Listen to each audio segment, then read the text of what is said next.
You guys never felt the recession.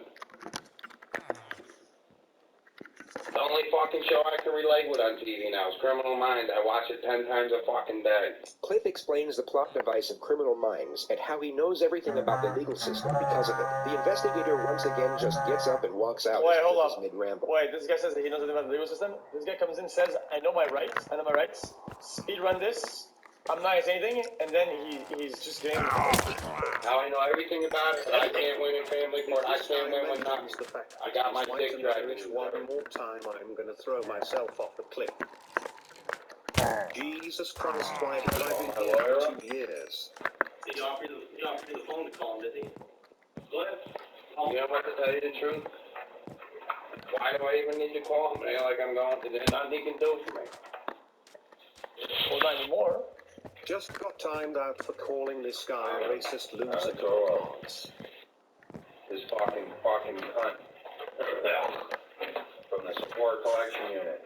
Call my lawyer on Christmas Eve. I didn't even know they were working. And then she comes in today, another fucking holiday, to fuck me up in the ass. That fucking no good fucking cunt. You tell her. If I ever knew her fucking face, I would have tore her fucking heart out. The fucking cunt. Motherfucking cunt. Clifford, Patricia's dead. What? She's dead.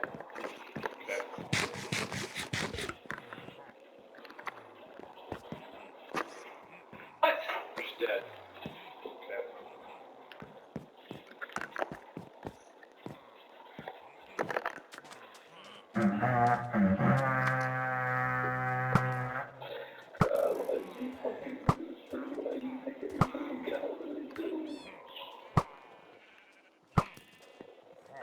Dude. 2 years sub to the ultimate Pepe guy. Let's go. Thanks for all the streams X. Looking forward to the rest to come.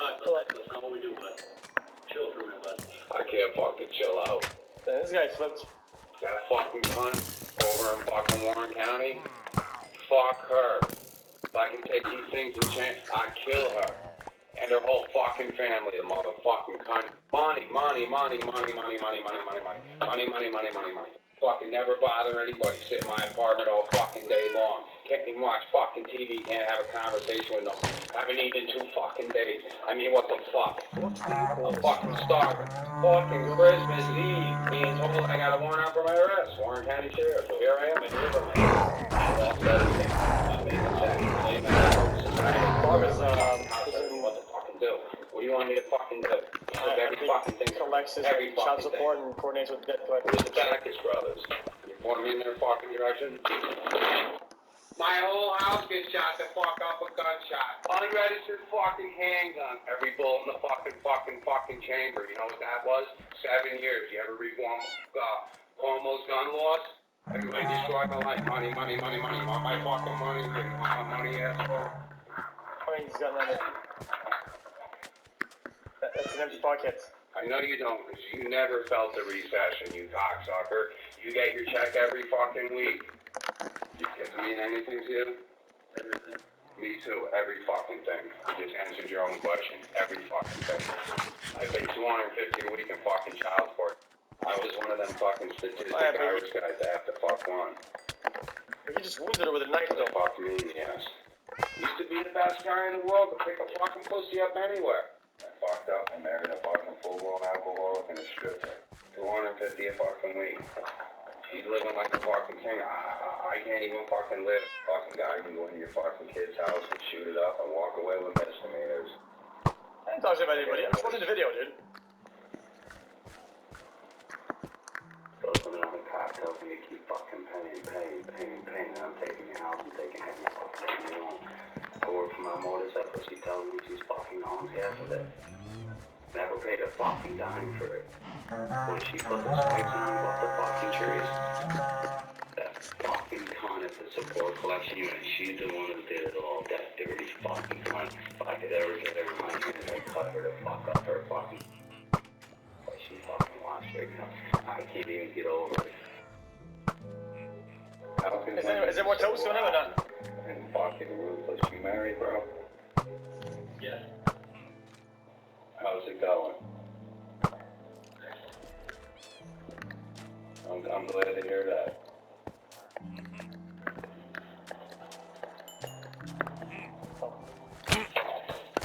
I was set up to fail.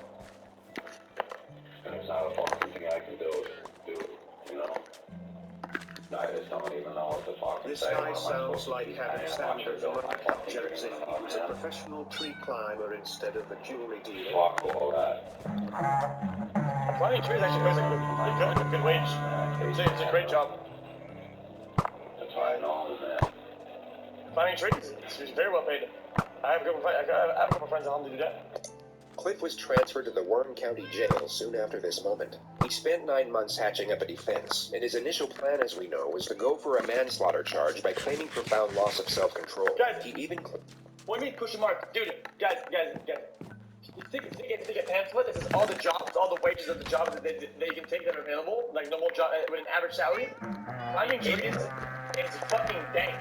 It's like in the top job, motherfucker. plan, as we know, was to go for a manslaughter charge by claiming profound loss of self-control. He even claimed the knife used to kill Patricia was taken from her own kitchen during some type of struggle. The state then provided witness testimony that showed he arrived at the house in full camouflage, brandishing a large weapon.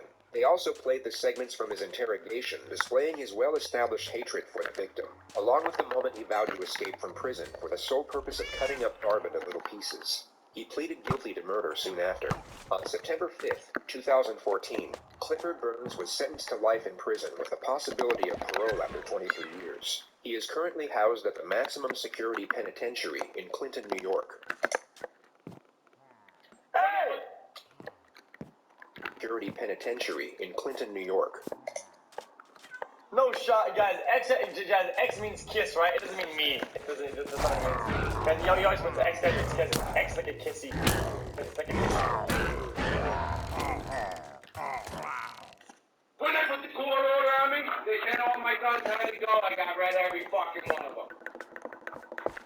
Alright? Motherfucker, you'll never find him. Jesus. My favorite JK fucking 47 with a 30-round mag. 2 of them taped together. I carry 10 of them. I used to go on the mountain all fucking day just popping my rounds. In full fucking camo. Ooh, you're hard. Show him off. Okay, dude. Go on, dude. That was pretty good. That was pretty crazy. Interesting.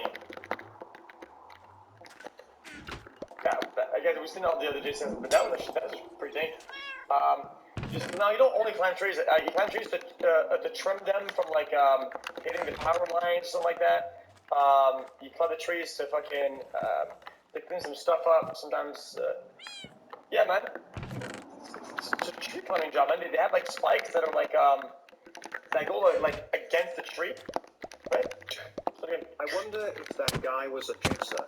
to climb it.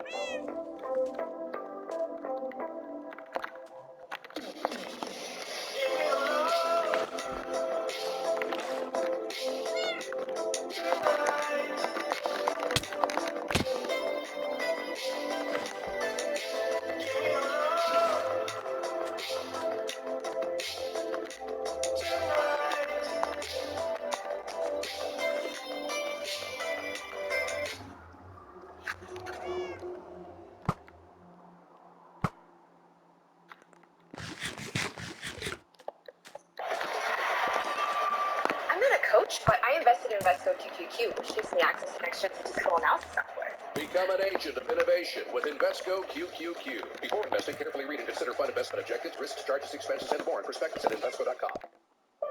Some people look to the stars and ask, what if? Maybe you were here to be the answer. Maybe your purpose on this planet isn't on this planet. Viewer discretion is advised. These are very terrible people that did terrible things, and usually it's a little bit harsh to listen to. So just trigger warning. On the afternoon of June 9, 2017, 26-year-old environmental sciences student Ying Zhang was traveling on a bus to an off-campus apartment complex in Urbana, Illinois, where she was planning to sign a new lease for an apartment. She was running late and sent a text message to the leasing agent to inform them that she would arrive just after 2 p.m. After riding on one bus, she exited and tried to transfer to another, yet mistakenly waited on the wrong side of the street for boarding and missed it. She walked to the next bus stop a few blocks blocks away at the corner of North Good transfer to another, yet mistakenly waited on the wrong side of the street for boarding and missed it. She walked to the next bus stop a few blocks away at the corner of North Goodwin Avenue, where surveillance showed that a black Saturn Astra passed her by at exactly 2 p.m. It then circled back around and stopped where she was waiting at 2:03 p.m. She spoke to the driver for approximately 1 minute and then got in the car before it drove away. Oh no.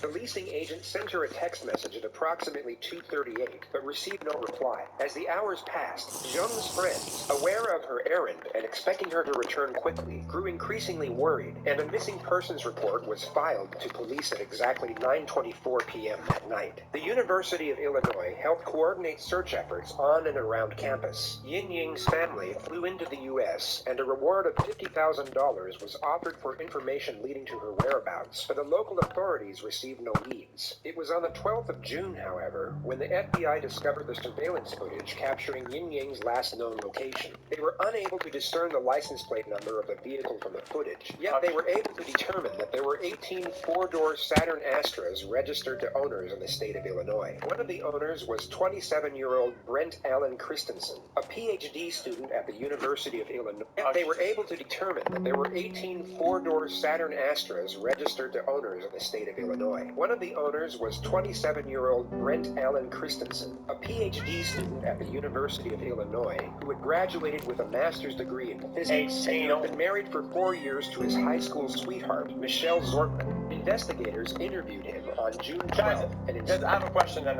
This might be a weird question. 16, and that seems like a very low numbers. It's fine. Back in his car. When questioned, he reportedly claimed that he did not remember what he was doing at the time of Yin Ying's disappearance, but also stated he was most likely sleeping or playing video games. The police took it seems crazy. What if, let's say, the guy had a Civic, right? A more popular car? Then does it mean that he could have probably gotten away with it? That's really scary. That's a scary thought, man. Contact information, and he was released after just a 9-minute interview and a 5-minute inspection of his vehicle. 2 days later, upon reviewing the surveillance footage, investigators observed that the car's sunroof was similar to that of Christensen's, but more notably that the vehicle in the surveillance had a cracked hubcap, as did the vehicle of Christensen, and who at that moment became the prime suspect. He was called in by police in the late hours of Wednesday night, June 14th, requesting that he come in to discuss what they stated was an important matter regarding Yin Ying's disappearance. Christensen agreed, and an FBI investigator picked him up from his home and drove him to the Champaign Police Department at around 12 a.m. I'm trying to think. Not that it's 24 hours. Yeah, so you guys can look at that. This is probably so that's too fast. Okay.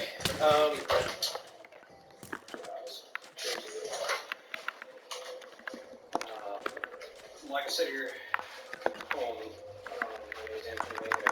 especially with the guys. None. Yeah, it's Detective Eric Snyder's detective with the University Police. Okay. We are investigating the disappearance of Miss King. Because we are in my offices and it's late at night, I'm going to read you your advice and rights. Okay. Why does that mean I get a Coke? Again, this is a voluntary interview, so at any time you're done, we'll drive you back home. That's the end of it. So I know that you spoke with my colleague Joel. I've briefly been able to talk to him. We've been kind of running all over the state. So if you can kind of give me a recap of what you told him, I would appreciate it. Our investigation, as I'm sure Joel probably told you, is the disappearance of this woman, this young lady, and the most viable tip that we had referred to a black Saturn Astra. So that's why he came to talk to you that day. Do you remember what you told him? I'm not going too, and if there are certain details you forget. So they came. The suspect had just been read his rights and essentially made aware that he is now a suspect. Yet instead of confronting the situation and demanding why he is being put in such an uncomfortable position at such a late hour, he calmly accepts and responds in a non-adversarial manner. Imagine yourself in his position. You have nothing to do with this young woman's disappearance, yet you are being hassled and even accused by police in a passive yet blatant fashion. You would most likely demand to know exactly why you were being questioned in such a manner, and exhibit some form of protest or objection at the current circumstances. They were just checking out all of the Saturn Astros area. That's where we get in the car, so I do the short lists. He asked where my wife and I were during, I think it was 2 to 3 on Friday. And I mean, I graduated from high school, so I'm looking for jobs right now. So, I mean, I was either playing video games on my computer or taking a nap during the nap. So,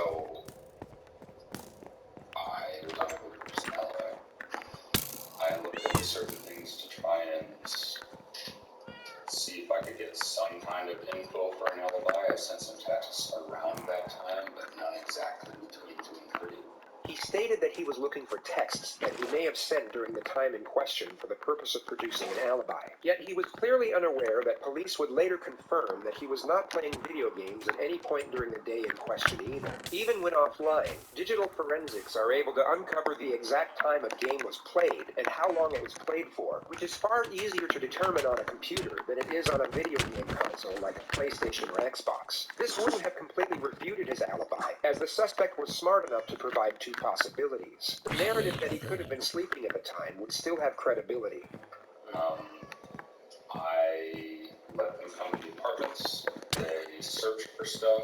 I let them come in the car. They searched for stuff there.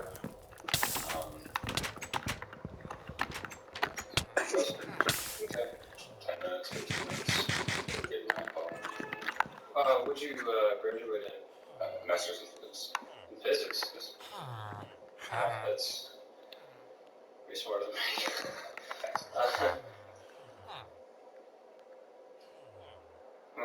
I'm assuming that's over at the U of I there. You said your wife was out of town. Yes.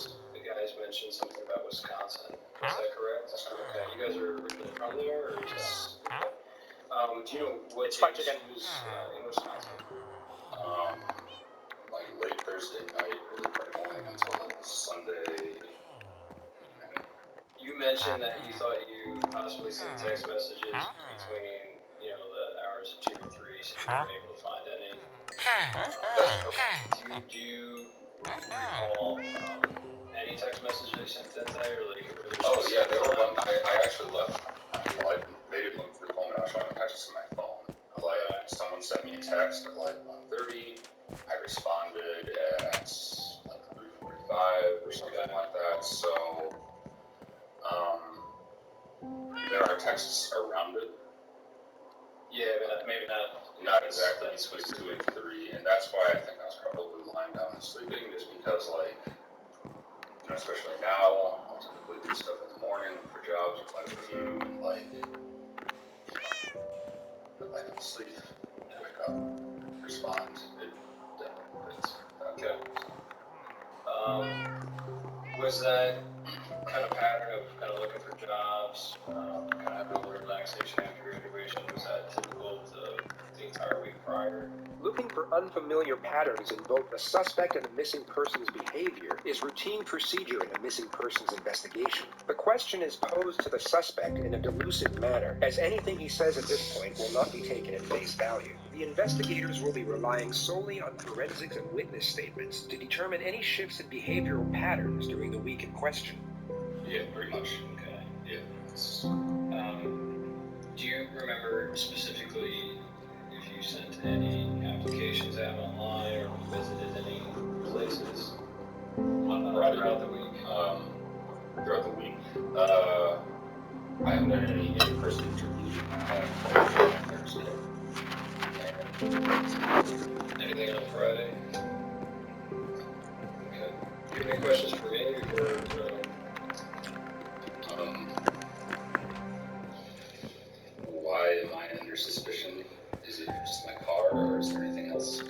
mean, that's, a large portion. It is a very new car. Like I said, our search warrant is just for the car. Yeah. So we can, look into it. We can, of course, see what we find. And, of course, you could also turn around and exonerate it completely. I mean, that would be a very rare car. Yeah. So, The suspect cannot be detained at this moment and has just showed the first sign of contention. The first direct confrontation is yet to take place, and detectives will always plan for it to be initiated by them. For this reason, the lead investigator switches the suspect's focus to a less confrontational matter in order to put him at ease before the first confrontation begins. The detectives want to induce anxiety in the suspect, but it needs to be done at the right time to have the most advantageous effect. how long were you at UI? Did you undergrad there as well? No, I did my undergrad at UW Medicine. Okay. And I came here in 2013. Okay. I was initially in the PhD program, but I decided I didn't want a PhD, so I just left with the master's. I like the campus. It's alright. Not too bad. It's alright. Did you meet your wife there? Or? No, we actually grew up in the same hometown, didn't really know each other until in high school. So we both moved. This is your home. This is your family room / gym. Madison. Do you have any questions, Eric? Yeah, we were talking about Friday, the day in question, midnight. Do you remember, you said you played video games all day on Friday? Yeah. Is it just between the time period that he's asking about, or is it literally all day? Literally all day. At the moment, I'm not really hanging out with too many people or talking to too many people. My wife and the girl I talked to, So towels are unavailable. she's busy, my wife's out of town, so it's like, I'm home today. So, yeah, it's just You kind of. go cruising campus or anything? I did on Saturday, but I mean, you're getting a little stir crazy. Just decided to go for a drive on Saturday, but. Did you go out to eat or anything? Go any places? No, I didn't go to eat. Whenever two investigators are conducting an interrogation, they will always decide which one of them will be initiating the confrontation beforehand. Experienced investigators are often familiar enough with nonverbal cues that even a slight pause or look will be enough to signal the start of the encounter.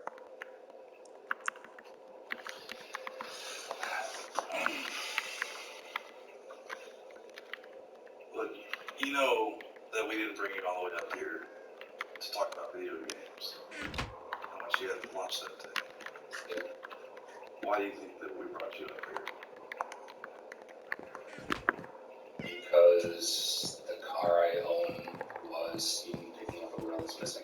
The confrontation is initiated in the form of a question, and the suspect is put on the spot. Instead of responding to the confrontation with a confrontation of his own, which is a common reaction for a truthful subject, he tries to give a justifiable reason as to why he is being questioned without acknowledging the severity of that same element. He's trying to avoid the confrontation. So who was driving that car other than you on Friday night? Friday the 9th. You're driving your car on the night. Weren't you? Does anybody else have access to the car? How many sets of keys do we have? Two. And where were they on Friday? I would have probably won. And hers were in Wisconsin, right? Yeah. And what do you keep on that keychain? You keep those sets of keys, right? One for the Camaro, or do you have to get separate sets? I had one keychain with some Now, let's talk specifically about Friday. You went to school for how long at the U of I? Since 2013. So you're very familiar with our campus. Not really. I never really talked to him. So you're kind of alone. But specifically on that day, you originally told the agents that came to your apartment that you just wouldn't video games all day long. You didn't leave your apartment. But it's fair to say that we know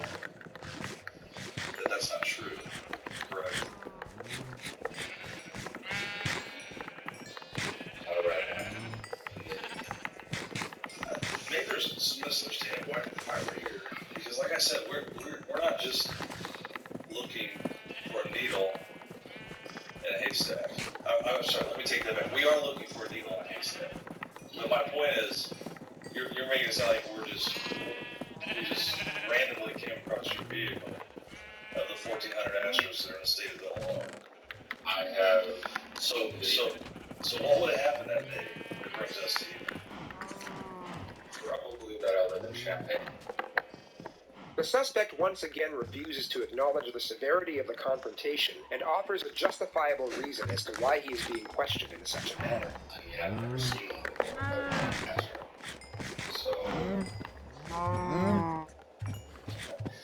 well,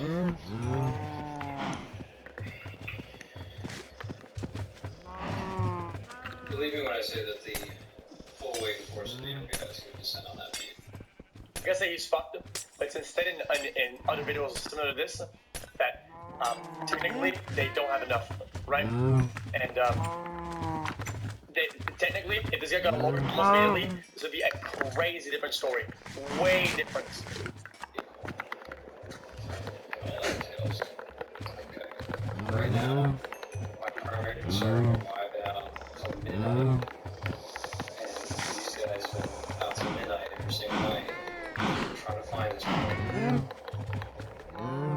It's raining outside, it's nasty. She's a foreign student, only been here for a few weeks. I want to find her. I'm asking for help.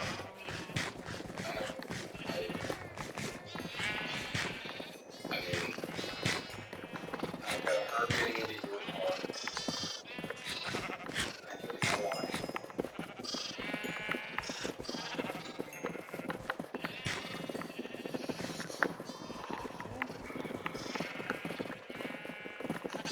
There's right. So you know why she's getting into your car, and I need to know where she went. We can help her. We need it done now. Because we need to move on with this. It's been like 6 days now. Question. Can't the police ask for security cameras of every possible store or house or garage in the area of the road it's leading to? All of them stacked out and just map it out? So they did already, okay. And none of them had plates or anything of value? That's lucky. I don't have to say. Sorry.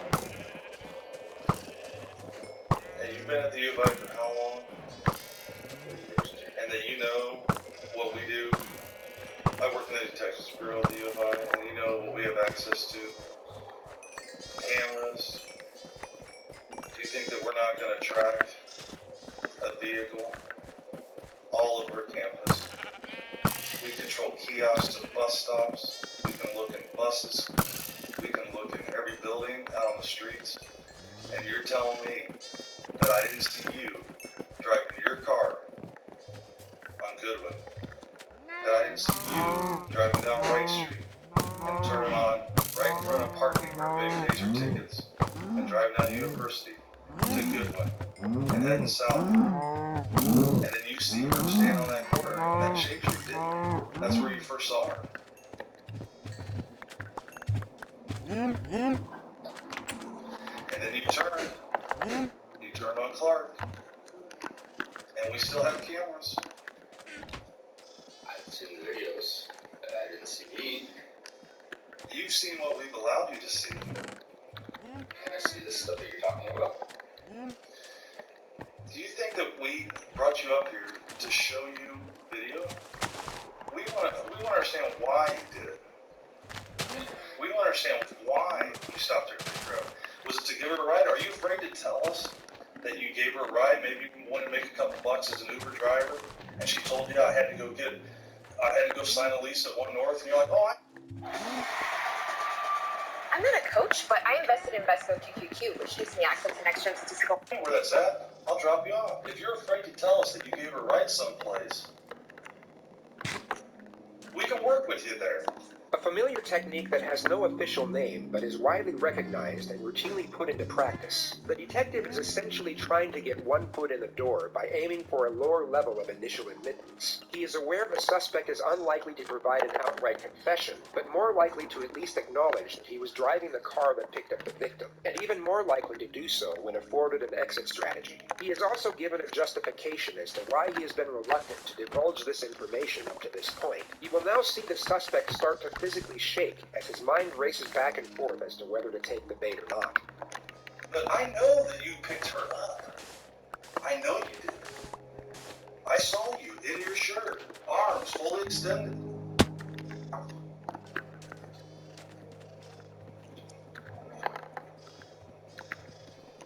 Where did you drop her off at? She was looking for a ride. She missed her bus. She told you she was going to one north, so where did you drop her off at?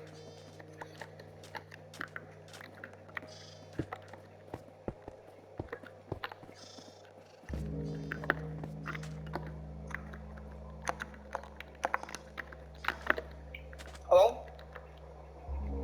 This guy is absolute dog shit.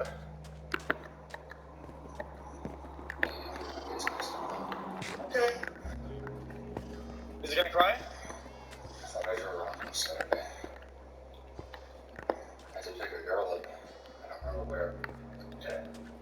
I saw her picture. I don't think it was her, though. Do you remember the girl's name that you picked up? No, she was Hello? very broken English. He's turning it. Tell us about what happened. What time of day was that? Early afternoon. I don't really remember. Okay. She's driving around. I saw a girl, and she was very distressed. So I stopped my car and looked at her. I asked her if she could help me talk to her for a little bit. Not much. Wait. Okay, so he says that he got his days mixed up. How often do you pick up a girl on the fucking street enough to confuse one day to leave the day after or the day before? How often is that an occurrence that you think it's not worth bringing up? Holy shit, this guy. She freaked out. That's all of it. Was this when you got on the north side of the railroad tracks on Goodman? When you went across University and you drove on north? You let her out by the hospital? Or How was that hindsight? Where'd you let her out at? I don't really remember specifics. Was it close to where you picked her up? Yeah, it was relatively close. It was in a residential area. Okay. So I've never really been over there. When you say she freaked out, what did she do? Did she start throwing things at you? Did she scratch you? It looks like you have a scratch on your right bicep there. Is that from... I scratched myself. Okay. So she just freaked out. So she's sitting in the front passenger seat of your vehicle? Okay. Has anybody else sat in that front passenger seat since she got out of the car? Probably. Not with me, but with my wife. So other than your wife, who else sat in the front passenger seat with you? Do you know? Maybe a guy she's hanging out with. Your wife? Yeah. Okay. Huh? I don't know. Okay, so it started. It started again. I want to find this girl because I know she's alone and scared out there, and we couldn't have any contact with her. So you said you picked her up. Yeah. You went a couple blocks away to a residential area. Maybe a two-timer. People can have friends, yeah, but... I know. Yeah. Okay. So you went those relatively close to where? Those relatively close to the sun. There we go. She said something like turn left a couple blocks. She said something else. That's when she started freaking out. Chat, it's not hindsight, it's just the fact that a day that you play video games all day, or you take an afternoon nap and you do fucking nothing, a day where nothing happens and you forget about those. Days happen almost all the time, right? But a day where you pick up somebody who's distressed and screaming and say, turn left, turn right, and then going crazy. Dude, of course you remember that, especially in a small time frame of like 3 or 4 days. So I got out of the car, house, pulling the door, it's locked up, the car unlocks, I unlock, shut up, does it.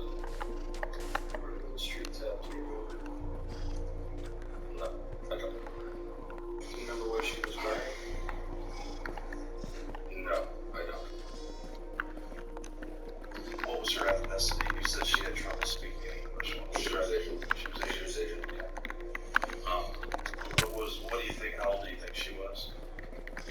Do you think she was a grad student, undergrad? Was she My somebody? guess was about 20. My guess was about 20. Her hair length here.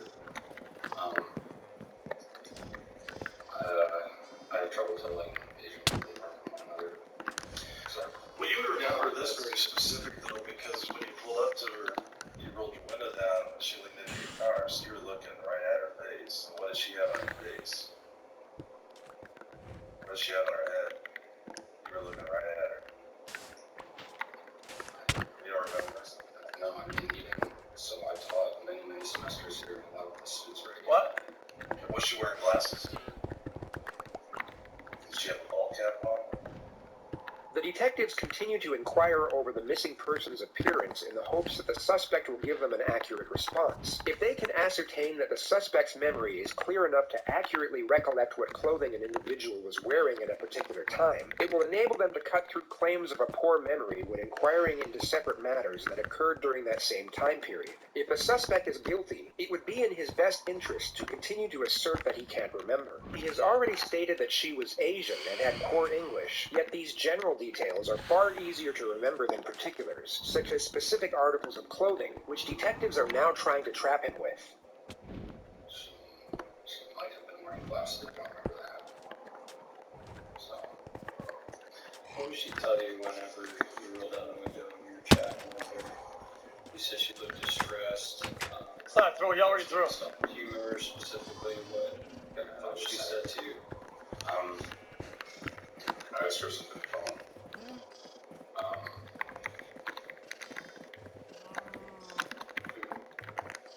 What would she say to you? She said, I'm late, I need to get somewhere or something like this. I was not exactly out of it, but just kind of like, oh, I'm going to help this friendly person, so. Inaudible. So she said she was running late for something? Yeah. And I was like, oh, okay, well, bye. Because again, I was just driving around. So, Just driving around, okay. Did she say where she was trying to get to? You mentioned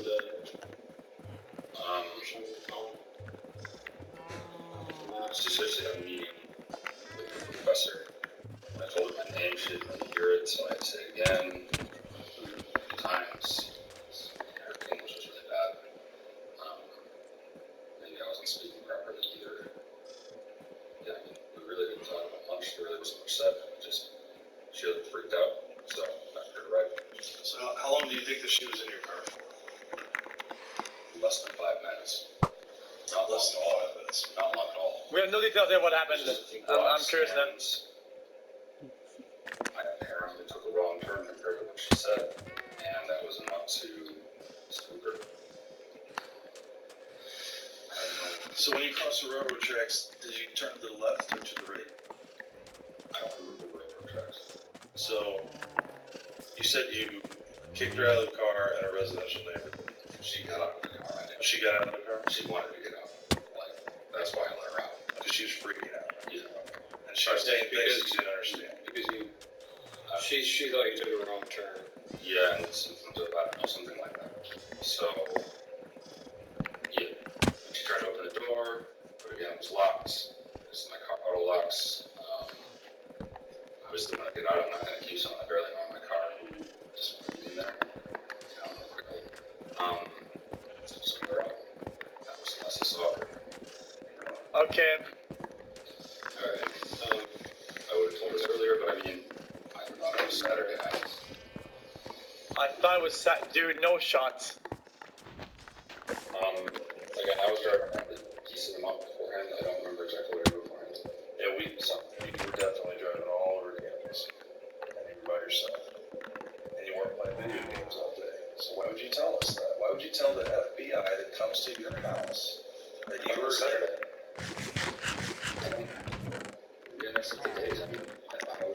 The premise that somebody, a girl got into her car and never saw her again. Talking to you about when they came over. Friday. That's why. I mean, Friday is a day or Friday, or they were there to ask you if you picked up an Asian female and gave her a ride. About Friday. I mean, they were asking me about Friday between. Okay. So he already. It's not hindsight. He already admitted that he knows that he had broken English, right? And he knows that. Okay, there is no shot that this guy is so adventurous. Okay, that he knows another thing. No day, no this. Even if he would have understood it.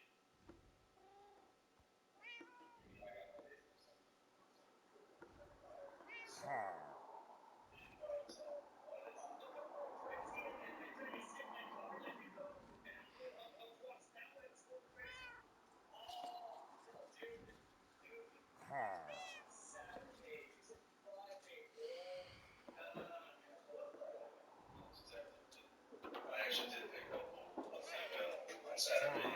You feel the need to give them that information? And it might be important. I mean, The lead investigator makes the mistake of interrupting the suspect during a direct confrontation. He is understandably getting impatient, and is at this moment more focused on gathering pretext for cross-examination at a later stage. Alright, so you go northbound through University. Where do you go next? Do you remember? I turned left, so it looks like I did go past University. I'm gonna ask a personal question. Don't take it the wrong way. You mentioned your wife went on vacation with another friend. You mentioned that there's another guy she hangs out with. You mentioned there was another girl. Okay, dude. You guys have a very open relationship. I have a girlfriend. She has a boyfriend as well. What? Some kind of strain between us as well. In an unrelated way. Because it's not really a relationship, it's just a strain. So every marriage goes through some rough patches. Yeah. I mean, How long's that been going on, that strain? The detectives are now building a foundation for the reframing technique. The fact the suspect has been going through a rocky marriage will now be afforded to him as a justification for the crimes he committed at a later stage. few months. I mean, Not the title's unavailable.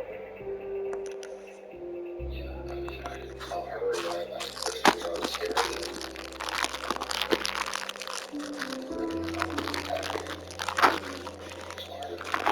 She go to Wisconsin with another girlfriend. Guy. How'd that make you feel when she went away for the weekend, this long weekend with that guy? Yeah. And it's okay, those are normal human feelings. Oh, wait, I thought you had a girlfriend then. Did you feel hurt? Yeah, but I mean, she did seem tight for a while. But still, she's your wife, and it's tough. You know, even if you're in an open relationship like that, where it's tough to see somebody. There's a wife. You also said he has also has a girlfriend. With somebody else and not include you. They both have their own side chick, side dude. Is that why you were driving around campus all day, pretty much all day long on Friday? Because you missed her? Just trying to clear my head. That's understandable. I was stir crazy. It was Saturday. Did you talk to any other girls that day? Oh. Did you talk to any other girls on Saturday? Or did you stay home Saturday? No. Okay. Days mixed up. Yeah, I'm not trying to trip you up on the days. When I was driving, I'll put it in a clear way then.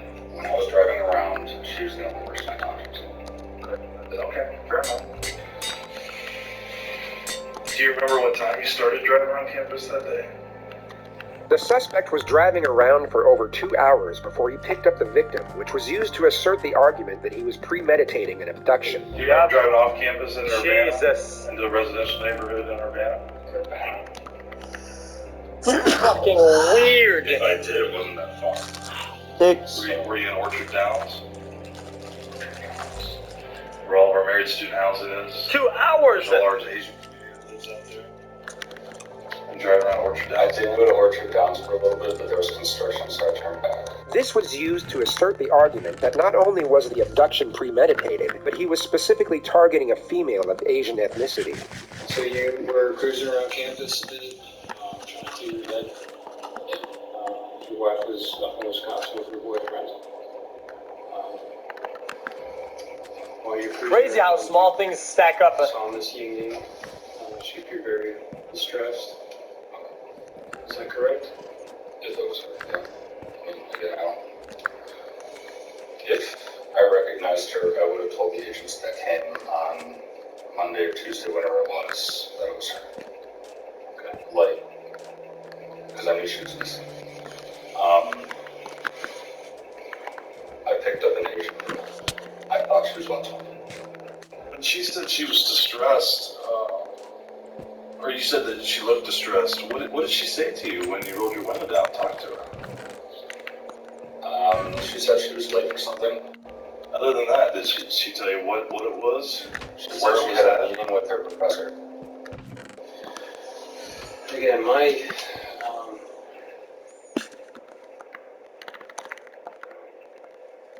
theory is that she didn't get out of the car. I'm just being open with you. My theory is I'm not a coach, but I invested in Invesco QQQ, which gives me access to next-gen statistical analysis software. Become an agent of innovation with Invesco QQQ. Before investing, carefully read and consider fund investment objectives, risks, charges, expenses, and more in prospectus at Invesco.com. This is your living room / yoga shanty / regional office / and this is the basement / panic room. I know nothing about it. Do you think it's good that the detective admits that all he has is a theory at this point, and then he says, "I have a theory about this"? I think this gives him confidence. The lead detective is now using the same technique as the second detective used earlier to gain the initial admittance from the suspect. He doesn't directly accuse the suspect of abduction, but is trying to gain further admittance past what the suspect has already acknowledged, being that he simply picked up and dropped off Ying Ying after she panicked. I'd like you to be more forthcoming with me because again, I need to find where she is. We have 600 Chinese students that have volunteered to look for her. What I can tell you is that we will find her. Now, when we find her, it's up to you. Because you know, and we know, that she didn't just get out of your car. So we need to know